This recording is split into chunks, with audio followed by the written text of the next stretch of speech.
Why don't we punt? We should run the dress rehearsal and claw back a win next Saturday. We can't, Dick. It's a live show. We're just not ready. Doesn't matter that we're ready. It matters that it's 11:30. That's when we go on. Jason, I want to sort of start with you and John, because when I first heard that you were making this movie, I have to admit, the first thought that went through my mind was, oh, poor Jason Reitman, he's never going to cast this thing.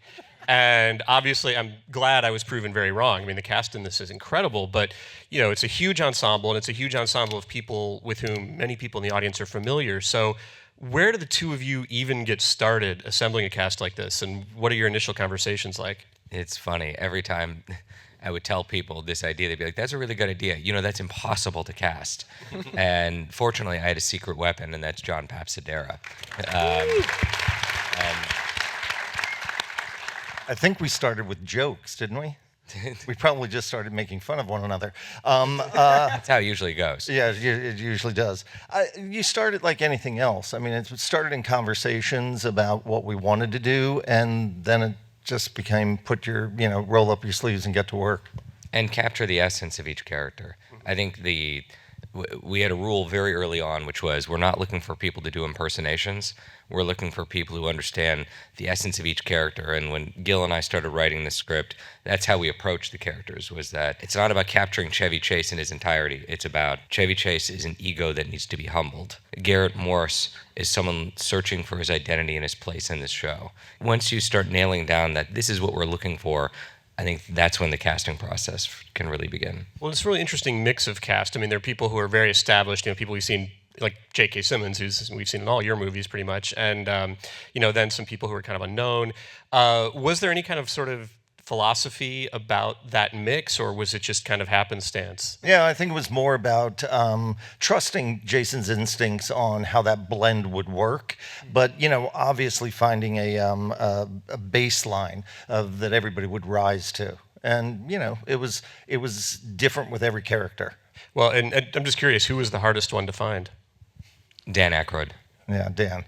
Yeah. Mostly because Jason knows Dan really, really well, I think, and knows the complexity of the regular human being. And it added to the difficulty of finding him. Well, that's an interesting point I never thought about, which is like, you know Aykroyd, I'm sure you know a lot of these guys from either you working with them or your dad working with them. I mean, what are the benefits of that, and is there anything that maybe is not a benefit? No benefit. There's no benefit. He's so lovely, and one of the great benefits was that he has a perfect memory, and he's so articulate and able to go into any character on the spot. So you could ask Dan, tell us more about Davey, the director in the control room, and he'll go into Davey and start just performing each person. And there was a moment where we showed him the model, because we rebuilt the entire 8th and 9th floor of Rockefeller Center, and it was one 360-degree set with no edge of frame. And in the model, he could literally just start, well, I would start here, I'd go here, I would take a nap here, I'd smoke my cigarettes here, and so he was a well of knowledge. What was his Garrett impression like? Nailed it or not? Well, now, speaking of Garrett, did you actually get to talk to Garrett Morris at all during prep for this? And if so, how did that inform your approach? Yeah, originally Jason, he cautioned us about doing that. Like you said, a lot of the stories change over 50 years.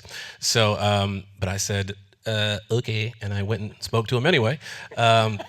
One of the coolest parts about getting offered a role like this is that I get a chance to meet Garrett. You know, I grew up, watching this man, and I become a performer, and he's someone who's paved the way for, all performers. And so there's definitely someone that I wanted to meet, and he was a wealth of information.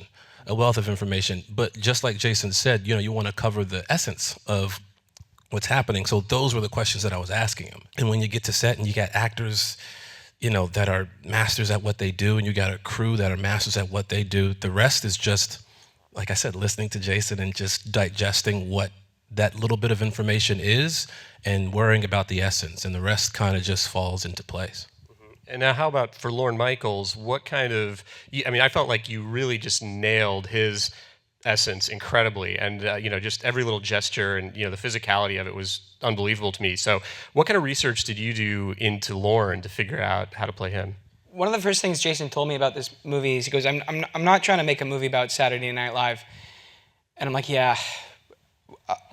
Wait, sorry, what? And he goes, I'm just trying to make a movie about what it's like for an artist to make something. And just everyone's not giving them the opportunity. It's like, just let me show you. And then you can see what I'm trying to make. And I did do a lot of research. There's a lot of great literature about Lorne, about the inception of this show and how he met all the people. And I was just trying to find context to where does that idea come from? In what house or neighborhood or family or generation of people? What are the inspirations to give him this dream? Where was his journey of leaving Toronto to Los Angeles to New York to meeting all of these great people to where, why is he so scared that John Belushi isn't on his mark? What's so much fun about that is because I'm such a film nerd and acting nerd and comedy nerd that I got to learn about all of these amazing stories and figures that I've been kind of researching for my entire life. I grew up on SNL, so I'm very familiar with this environment. And so, yeah, I just wanted to focus on just the young person who has way too much responsibility on his hands, trying to make something great and something new. That's just the essence that I think Lorne Michaels serves in all of this. Well, like you, I too grew up on SNL, and Eric, I thought one of the things that you did amazingly was somehow, and I don't know how you did it, and some of it's the production design, but I think a lot of it is the texture of your cinematography. 30 seconds into this, I felt like I was in 1975. I mean, it just was unbelievable. Talk a little bit about what the kind of guiding principles were for the visual style and how you achieved that look. I'm assuming, did you shoot on film? We shot on film. We shot on 16 millimeter actually, and the goal was make it immersive and make it translate what it felt like to be there. Not necessarily what it looked like, but what it felt like through the visuals. Jason and I had wanted to do or explored shooting 16 on a movie we did 7 years ago, and we didn't end up doing it. But we always longed to do it. We always feel like it was like the decision that got away. So when this popped up, Jason said, "Hey, remember 16? Yeah." So we shot tests and still loved it. I say I remember because the last time we shot 16 together, we were 16. Yeah, pretty much. Pretty much. It's not a joke. We shot the test, and Jason, we looked at 35, we looked at 16. Jason said, "That's the movie. That's what I want it to look like." And that was our jumping off point. It would let us, choreograph and dance with the actors. It was right there as a fly on the wall. It was another character. It was also about blocking and choreographing all the camera movements in pre-production. All that chaos was timed and planned to like the absolute last detail. Well, it's interesting, this idea of it being like kind of chaos that you guys have to very carefully prepare for, and that is to me like the most amazing thing about the movie is how you give this sense of total chaos, but the movie's completely clear to an audience. And I have to say, Steve, like my hat is off to you with the sound, because I've seen this movie a few times now, and every time I watch it, I'm just astonished by how I'm always hearing exactly what I'm supposed to be hearing, but there's also this complete cacophony like going on. And Jason was telling me before we came down here that you had up to like 58 mics going on this thing. Yeah, I mean, Jason had this, He does only have 10 fingers. The idea is that we always wanted the actors to be able to just overlap and talk and be natural, because it's always so strange to have a scene where you have 2 or 3 people in front of camera and the rest of the cast is miming something in the background, and it's just weird seeming to me. And Jason and I have been working on the idea for years with a movie called Front Runner, and we decided let's do overlapping dialogue and just go crazy with it, and that was kind of the experiment to see, well, how well does this work? And how do we pull it off? And then this movie was, we're going to have 30 actors in the big oneer, and just everybody talk. Tell all the actors, everybody just keep talking, make sure you're in character, you're going to be heard. And then as you're going through the scene and you're watching what the camera's doing and what all the actors are doing, and it for me it piqued my interest on some of these people. Like, what are they saying back there? What are these guys doing?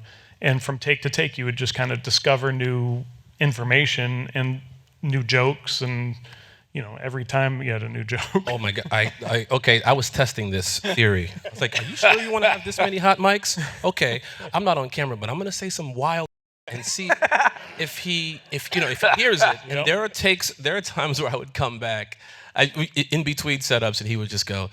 He goes, "It's pretty funny. Can't use it, but I go." So he is listening.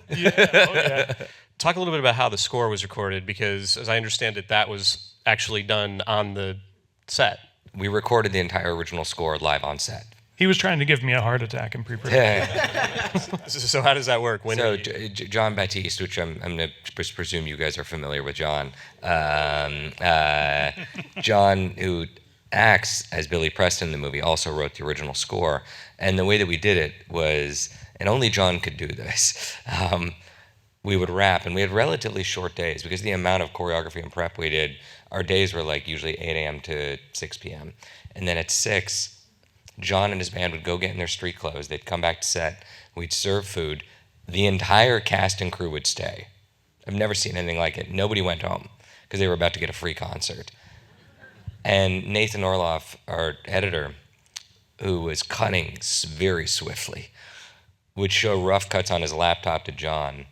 And John would literally turn to his band and just go, all right, you, A flat, take it to a G, take it to a B, back to the A flat. With the shaker, I want, and he would mouth everything, and they would just play out of his immediate reaction to watching a rough cut.